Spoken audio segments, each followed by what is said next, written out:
Good day. Ito, ang ginawa natin maghapon, naglinis ng sasakyan. So, ito, ipapakita ko lang din sa inyo. Meron kami isang ginagawa na problema dito. Lalabas siya ng T4. Ayun. So, ang nangyari dito, sinistem process na. Puproceed muna natin bago tayo gumalaw. Mag-cleaning muna tayo bago natin i-system process ulit para makita natin kung ano yung problema niya talaga. Ayan. So, ang gagawin natin ngayon, i-general cleaning ko muna bago tayo mag-proceed sa system process. Actually, nagkakaroon siya ng nag-build siya ng icing ngayon. So, unti-unti nang namumuo yung yellow dito. Hindi ko alam yung eksaktong naging history nito dahil wala naman kaming nakitang leak. Pero, nagkaroon na siya ng access valve dito. So, ibig sabihin, nag-system reprocess na sila. Ayun. So, ang gagawin muna natin, malinis siya. Kung titingnan natin, malinis ang unit niya. Sa condenser, dito, kung papansin niyo malinis din siya. Pero ang pinagtataka namin, masyadong mainit ang condenser and hindi nakakalabas ng maayos yung hangin. So pag hindi lumabas ng maayos yung hangin, so umiinit yung loob. Kaya gagawin natin yan, i-cleaning muna natin bago tayo mag-proceed sa system process. Ayan. So makikita nyo yan, kasi pag dapat mapapagalaw niya to pero umiikot ang pan niya. Dahil pag inangat ko ito ng konti, ayan, malakas naman yung hangin sa loob. So, ibig sabihin, maayos yung pan natin. Ang maging problema natin, baka madumi yung condenser. So, kailangan muna ng general. So, papaklasin na lang muna natin yung board para sure tayo na wala tayong mababasa. Itong heatsink na ito, kapag naglilinis kami, kasama talaga siya sa nililinisan. Kasi nagkakaroon siya, nag-overheat siya kapag madumi yung pinaka-heatsink natin. So, kapag nag-overheat yung heatsink, ang apektado naman sa kanya yung board. So, kapag ka-apektado yung board, maaaring maglabas din siya ng error. Kaya medyo mahirap siyang patinuin. Ayan. So, kalasin na lang muna natin. Naka-plug in lang naman lahat to. Naka-terminal siya. So, yan. Makalat yung aming lamesa dito dahil sa garahe namin. Dito kami nagpapabricate sa ginagawa naming bahay kurbo. Yung mga tubular. Dito namin pinapabricate.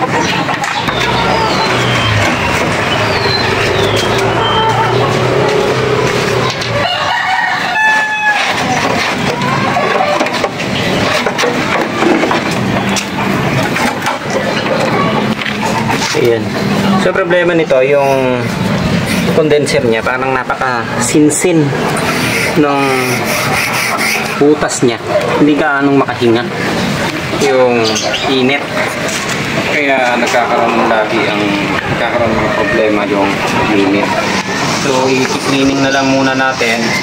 And then, gagawin natin, pa-applyan ko siya ng Amber Protect para yung ibang dumi na sumiksik sa loob ay makalabas.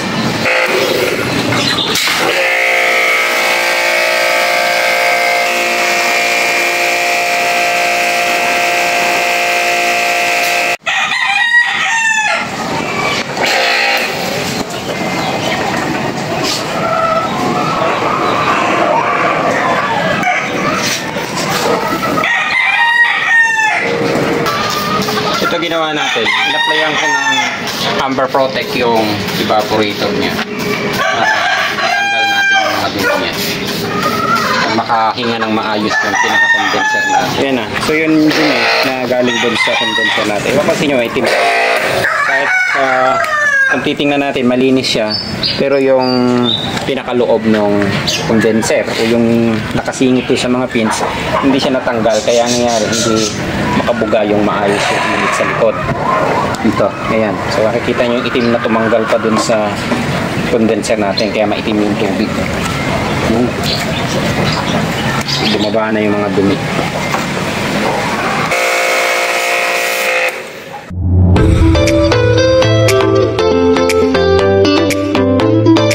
Yan. So pumasok na muna kami dito sa bodega. Naligo na rin muna ako dahil nabasa ako pagki-cleaning ng aircon. So ang gagawa nito ngayon ay si Boss Lakay. Ayan. So Yung original na karga nito ay pinatanggal ko muna kasi hindi ko alam kung ano yung ginamit nila, kung 32 or dahil na system reprocess na eh. So pwede naman ang 32 at saka 410 sa kanya. Hindi ko alam kung ano yung refrigerant ang ikinarga nila dito. So pinatanggal ko naman. Actually kukunti naman din talaga ang karga dahil nagpo-frozen siya. Ayan. So pinatanggal ko na yung karga.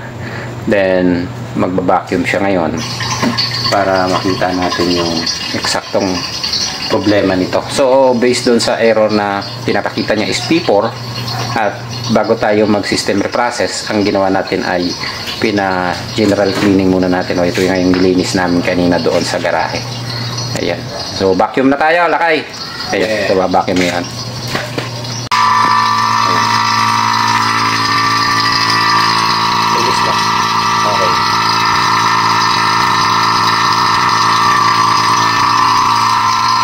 Vacuum natin.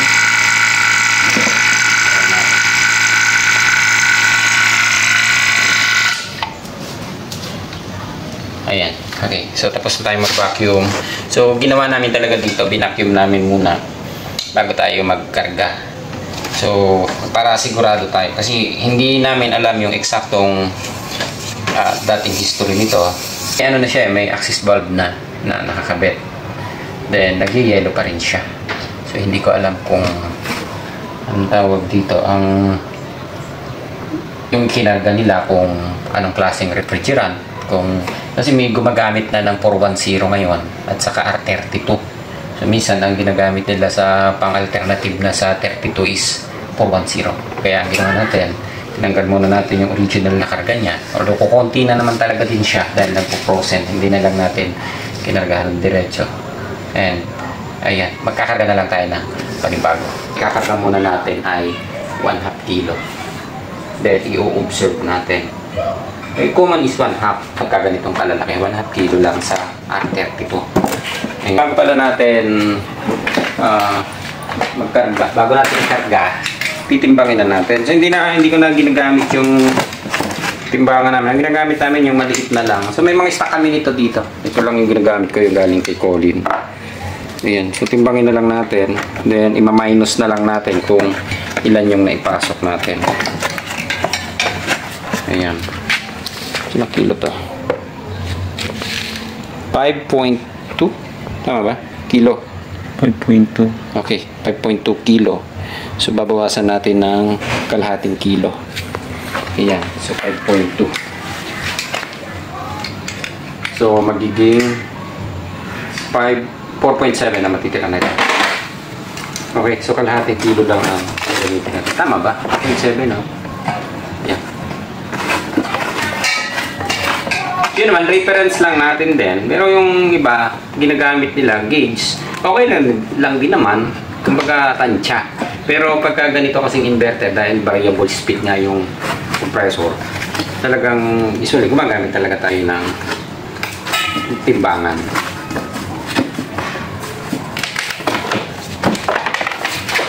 Yan. Singawan natin ng konti.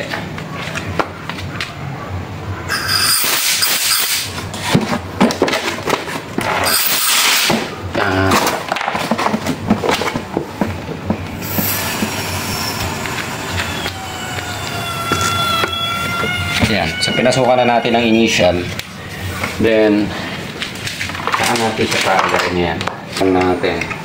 Ito yung problema kasi may mga nilabas na kami na video dati na ganito. Ganyan din yung problema. Naglalabas siya ng error. Minsan P4, minsan PO ang inilalabas niya. Ang nagiging problema nito, dadirect na natin na nag-overheat ang condenser. So kapag hindi nyo siya nakuha sa cleaning, ang nangyayari, nasisira talaga yung board. Kasi hindi niya nahihigop yung init, o hindi niya na itatapon dito yung init kapag madumi yung condenser, hindi niya na itatapon ng diretso. Tapos, ang nangyayari dyan, ito kasi yung heatsink, andito. Minsan, kapag syempre, dahil hindi tayo sanay pang mag-repair ng board, o natatakot tayo na masira yung board. So, ang nangyayari, ang ginagawa natin, hindi natin ginagalaw, tinatanggal lang natin, minsan hindi na nalilinis.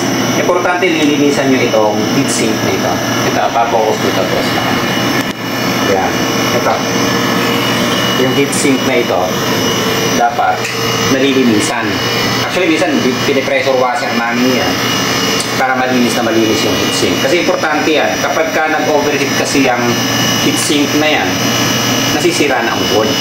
So, katulad yan, kung pinatagal nyo na paulit-ulit, lumalabas si P4, lumalabas si PO, then tuloy-tuloy nyo pa rin ginagamit. Tapos, ang setting nyo is ibinaba nyo pa ng mas mababa, like 18 degree o 16 degree. Ang nangyayari, persadong-persado yung board, nag-overheat na, tapos hindi pa makatapo ng maganda yung paglabas ng init. So, ang nangyayari sa kanya, bumibigay na yung board. Yun yung talagang lumalabas na yung problema. So, papansin nyo ito ngayon, yung kanina, before natin, ito nilabas ko pala sa release to kagabi. Ito yung pinakita ko. Bago natin linisan, ito talaga, halos, hindi siya tawag dito. Yan, hindi makabuga ng maayos yung likod. Ayan. So, lumakas na yung hangin ng likuran. So, dapat, nakakabuga kasi ng maganda yung condenser para yung init niya na ilalabas yung lahat. So pagka ganyan kasi na mainit, mag-overheat yan, mainit si condenser, mainit yung compressor, tapos ang nakaka-detect kasi noon, like ito, nandito yan kahit tumadetect sa'yo pag umikot ka, tapos kakay. Ito naman kung makikita natin.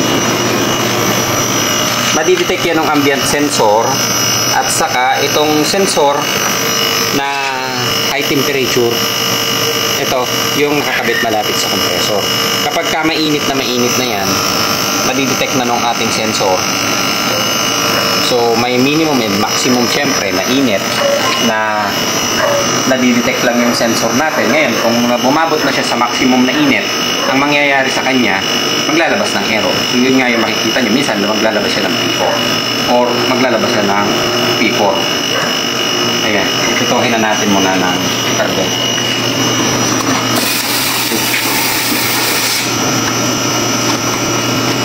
Tingnan natin kung ilan na yung naipasok.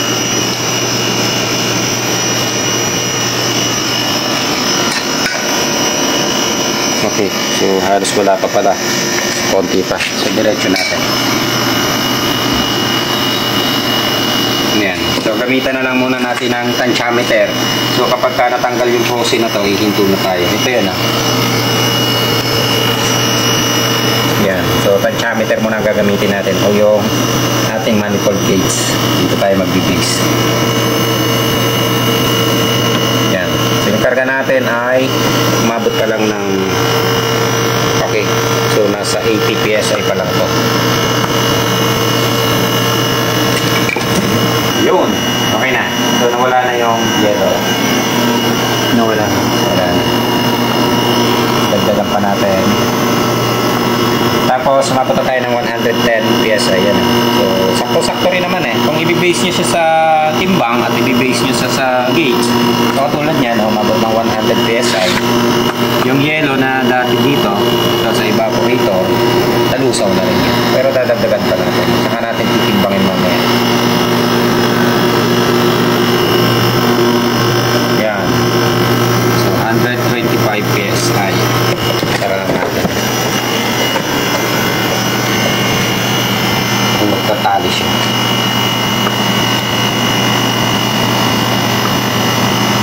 Yan. Maganda ng init. May lalabas nila talaga. Tapos hindi mo maramdaman yung init.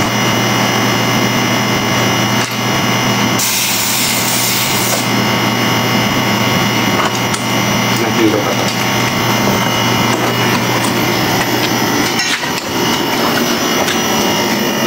Okay. Kilogram. Yan, 4.7. Okay, sakto lang. Nagpanangabot siya. 4.8 ang natira. Ayan. So, nabawas natin ay kalahati kilo. Kalahati. Ayan, tama-tama lang. So, kung i-base natin doon, nabawas natin dito is kalahati kilo. Ang manifold gauge natin, pumatak ng 125 PSI. Ayan, yung pumasok sa kanya. Yun. So, lasaw na rin yung yelo. So, tama yung timbang at saka yung gauge natin. So kaya lang ang problema kasi minsan kapag basis tayo, kapag hindi pa siya nagpo-full speed yung compressor, hindi siya nagtatama dun sa gauge. Minsan nakala mo kulang sa karga, o kapag nag-minor ang compressor, o bumagal yung andar ng compressor, so tumataas ang gauge natin, kaya hindi masasakto. Kaya sabi natin kapag ka-inverter, titimbangin natin. So ito naman, combination na, tinimbang natin, may basis tayo ng timbangan, may basis tayo sa gauge. And papansin nyo ito, tingnan nyo yung likod. Actually mainit na ito likod, ayan na. So yung hangin, ayan na, malakas na yung hangin, naitatapo niya na yung init na nasa likod. Yan. Talagang masyadong mainit. Ewan ko kung bakit gano'n kainit ang condenser nito. Kahit doon sa mga ibang ginawa namin, talagang mainit siya eh. Kahit yung original pa yung karga niya. Kaya minsan, meron din kami mga ginawa, minsan nagbaba kami ng karga para lang magamit. Kasi usually, nag-overheat siya eh. Yan. Kaya importante dito sa unit na to, malinis, ilinisan nyo muna. So, usually naman pag nag-system ng process, dapat mauna talaga yung cleaning bago tayo magkarga. Kaya lang minsan kung hindi kasama sa quotation or hindi kasama ang cleaning, system ng process lang ang in-approve. Ayun, minsan, kinakawagawa na lang din natin. Ayun, kahit hindi kasama yung cleaning, sinasama na natin. Okay, so okay na tayo dito. O-obserbahan na lang namin ito. So, nagpanama naman yun, no? Nag-100, ayan, mas 150 PSI. Pero maganda na ang init sa likuran. Ayan. Balik tayo dito. So ulitin ko lang ulit kapag madumi ang sensor. Ayan, makikita nyo kasi yan dito. Kaya hindi nyo mapatino yan minsan. Lalo na kapag hindi nyo inayos yung binis. Ito yung nakaka-detect kasi niyan. Unang-una yung ambient sensor natin. Ito.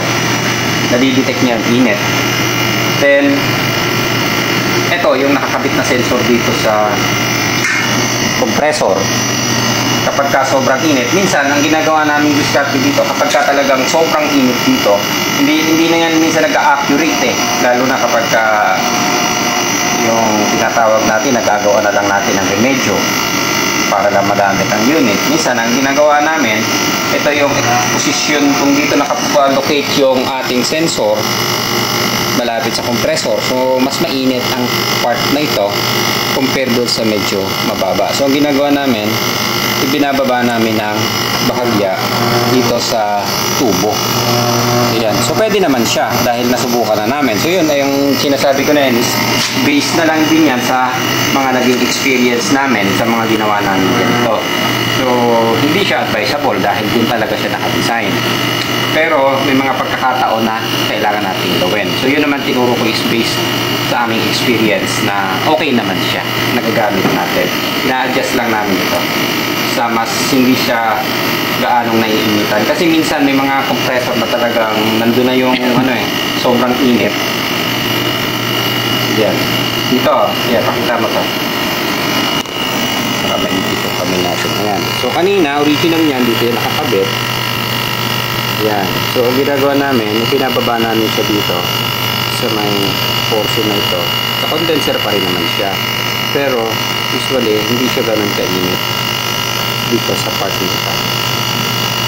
Pero usually, hindi to ganun ka-accurate. Kasi, iba naman ang design dati. Ayan, nahulog.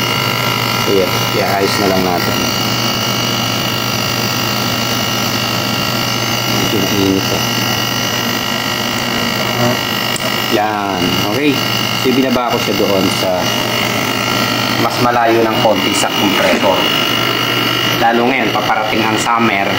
Kasi, ang nagiging problem natin kasi, ang kalaban din natin ngayon, lalo na kapag ka-summer, yung init ng panahon, dumadagdag doon sa init ng compressor, sa init ng condenser. So, yun yung mga bagay na nadidetect nung sensor, yung sobrang init. Kasi yung init ng panahon plus yung init ng compressor kapag nagsama yan, so mas mainit syempre. Hindi na siya nakakapag tapos marumi pa, hindi natatapon ng maayos yung init sa likod. So nangyayari minsan yun nga yung diskarte na ginagawa na lang namin. Pero sabi ko nga, hindi ganun ka-advisable yan pwede nyo lang gamitin, pwede, pero sabi nga pinagbabawal, pero pwede. Yun. Okay, so okay na naman din siguro tayo. Under observation na lang ito. Ayan, balikan natin yung PSI natin. Ayan, 200, halos nasa 135 PSI yan. Okay. So okay naman, pero talagang medyo may kainitan yung ating condensing unit. Ayan. Tapos yung gamit naman, maayos na rin siya. Maganda na yung moist ng ating evaporator. Ayan. So hanggang dito na lang muna dahil under observation pa naman din itong unit. So hindi pa rin namin masasabing 100% okay na siya. I-observe pa rin namin. Pero based doon sa nakita namin na pwedeng maging problema doon sa error na sinasabi nila na P4 ay doon namin usually nakikita yan. Yung hindi makatapo ng maayos yung tubig sa likod. Kaya ang solusyon namin dapat hindi, kasi mga ganito usually hindi namin muna sinisystem the process. Ang ginagawa namin talaga general cleaning muna, then observation pagka talaga nagluko. Kasi may napansin namin dito parang talagang sobrang init yung condenser niya.